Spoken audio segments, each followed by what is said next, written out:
আচ্ছা, জীবনে কখনো কোনো মৃত ব্যক্তিকে গোসল করিয়েছেন?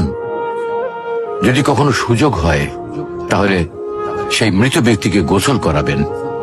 তখন খুব কাছ থেকে দেখবেন মৃত মানুষের দেহটা কতটা অসহায় লাগে, মৃত্যুর পরে মানুষের দেহ কতটা ভয়ের কারণ হয়ে দাঁড়ায়।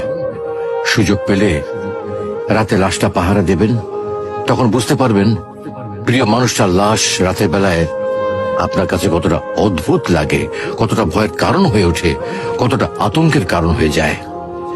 সুযোগ পেলে মৃত ব্যক্তির শরীরে একটু হাত লাগিয়ে কিছুক্ষণ তার স্পর্শ নেবেন। আপনি তখন উপলব্ধির সুযোগ পাবেন এই পৃথিবীতে বিশাল প্রভাব প্রতিপত্তি মৃত্যুর পরে কতটা নির্যাতনের রূপ নেয়। সুযোগ পেলে আপনজনদের লাশ কবরে নামাবেন খুব আগ্রহ নিয়ে।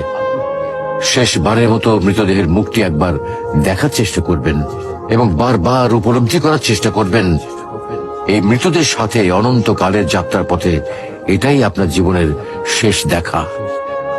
সুযোগ পেলে মাঝে মধ্যে কবরস্থানে গিয়ে নীরবে কিছুক্ষণ দাঁড়াবেন। এরপর মনে মনে চিন্তা করবেন জীবনের লাভ ক্ষতির হিসাব। এই মৃত মানুষগুলো এই পৃথিবীতে কি করে গেছেন, কাদের রেখে গেছেন।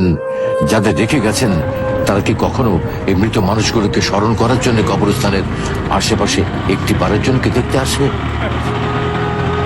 আমাদের জীবনটা বড় অদ্ভুত, বৈচিত্র্যময়।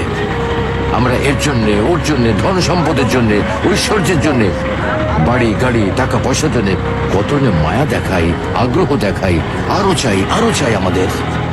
অথচ এই জীবনে আমরা মৃত্যুর কথা না ভেবে, পরকালের জবাবদিহির কথা না ভেবে কিভাবে আরো সম্পদ অর্জন করতে পারে সেই চিন্তায় বিপদ থাকে। হায় রে জীবন, এখনো সময় আছে, ফিরে আসুন মহান রবের দিকে।